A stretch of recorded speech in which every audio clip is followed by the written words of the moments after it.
Bonjour à toutes et à tous et bienvenue dans cette nouvelle vidéo des écuries Passionnez-moi. Cela fait longtemps que nous n'avons pas sorti de vidéo car en ce moment nous ne pouvons pas beaucoup filmer de choses en raison du mauvais temps et des fêtes, mais nous avons toujours pas mal de choses à faire et assez peu de temps pour les faire, donc aujourd'hui je vous propose une vidéo petits travaux qui compile une partie de ce que nous avons fait ces derniers temps.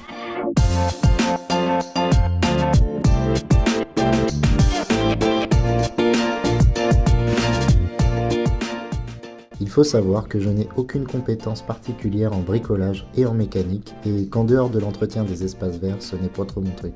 Mais pour le bon fonctionnement de la ferme et aussi pour des raisons économiques, ces compétences s'avèrent parfois être indispensables. Alors j'essaie d'apprendre un minimum et de m'équiper petit à petit.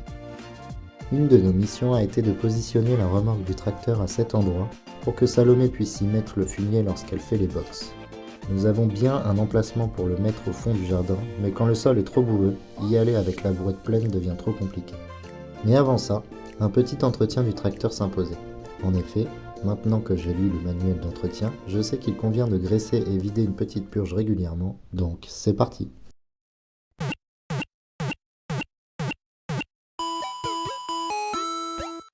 Voilà pour le petit entretien du macé. Alors, vous aurez peut-être remarqué le gyrobroyeur par terre dont nous avons fait récemment l'acquisition et dont l'emploi, en plus d'être incontournable, devient de plus en plus pressant. Mais encore une fois, à cause de l'humidité, nous ne pouvons pas nous en servir. Je pense donc attendre que ça gèle avant de le passer pour éviter de trop abîmer les sols.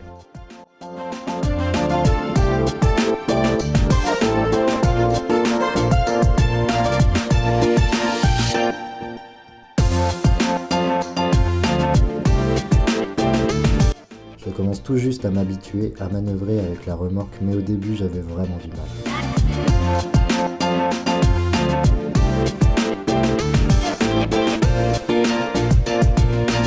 Et voilà, une bonne chose de faite. N'ayant que très peu de connaissances en agriculture, nous nous sommes essayés aux joies du potager l'année dernière. Et bien que ce dernier nous ait apporté beaucoup de satisfaction, nous l'avons un peu abandonné lors de l'arrivée du froid et nous n'avons pas eu le courage de faire des légumes d'hiver. Il était donc grand temps de lui donner un petit coup de propre et de le préparer pour le printemps prochain. J'ai donc pris soin d'arracher tous les vieux pieds de tomates et leurs tuteurs, d'enlever le système d'irrigation que j'avais posé et fait un peu l'inventaire de ce qui allait rester en terre et de ce que j'allais arracher. Un des avantages avec les chevaux, c'est que leur fumier fait un super engrais et que nous en avons en illimité. C'est vraiment un gros tas de merde. Je ne me suis donc pas privé d'en étaler quelques brouettes afin d'enrichir le sol pour la saison à venir. Dans notre précédente vidéo, nous vous avions montré l'agrandissement des clôtures devant la maison, mais en réalité nous n'avons pas totalement fini. Toute la partie près de la route n'a pas encore été faite car les arbres gênaient tant qu'ils n'étaient pas débités, et faute d'entretien, la haie d'épines avait beaucoup trop gagné sur le pré, grignotant chaque année un petit peu plus d'espace. Nous avons donc décidé de faire un chantier pour la raccourcir une bonne fois pour toutes, et pour n'avoir par la suite qu'un petit entretien à faire chaque année. Après une journée de boulot à l'aide de ma famille, on voit bien à quel point la haie avait pris de l'ampleur. Il nous restera donc encore un peu d'élagage à faire, et à nouveau de planter des piquets sur toute la rangée, mais les choses avancent bien. Malheureusement, cette haie étant au bord de la route, notre chienne a échappé à notre vigilance lorsque nous étions en train de travailler et s'est faite percuter par une voiture. Fort heureusement, elle s'en tire avec une fracture du tibia qui, suite à une chirurgie réparatrice, devrait se remettre en place, mais ce n'est vraiment pas de chance. Afin de boucher les trous de végétation à cet endroit, j'ai commencé à planter des arbustes de laurier thym que ma mère m'avait donnés et j'ai pour projet de vraiment fermer notre propriété à la vue de la route. Cela implique évidemment un entretien régulier, comme ces pyracanthes que j'ai taillés et qui commencent à avoir une taille honorable par rapport à quand ils ont été plantés. D'ailleurs, niveau végétation, j'ai aussi planté des figuiers qu'un ami m'avait donnés pour venir étoffer notre variété de fruitiers, car lorsque nous sommes arrivés, il n'y en avait tout simplement pas. Nous avons désormais un cerisier, un prunier, un pommier, un poirier, qui, soit dit en passant, s'est fait massacrer par les chevaux et les chevreuils, et du coup des figuiers qui, je l'espère, passeront l'hiver. Un peu comme pour la clôture, lorsque j'ai publié la dernière vidéo, je n'avais pas fini de fendre et d'empiler le bois que nous avions débité. Et comme vous pouvez le voir, cela représente un beau volume. Après notre dernière vidéo, j'ai eu la chance de me faire prêter une fendeuse et je dois bien avouer que ça m'a énormément facilité la vie.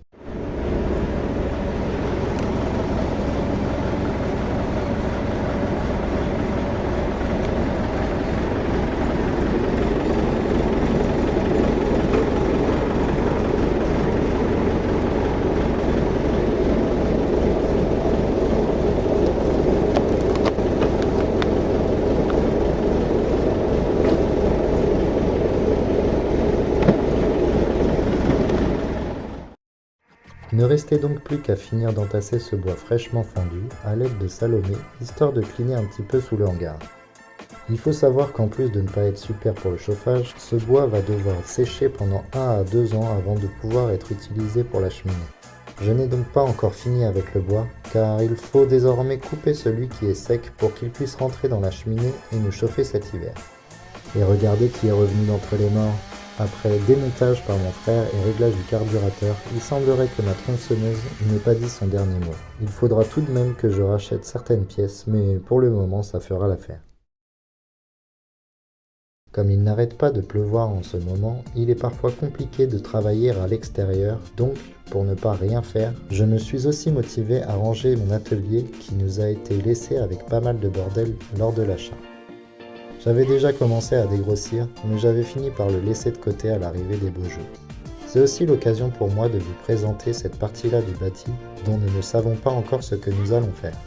Il se compose d'une petite pièce avec un établi et des rangements, et de 3 grands box un peu vétustes dans lesquels nous avons scié des morceaux de ferraille saillante, détruit de vieilles mangeoires en béton et tout nettoyé au Karcher.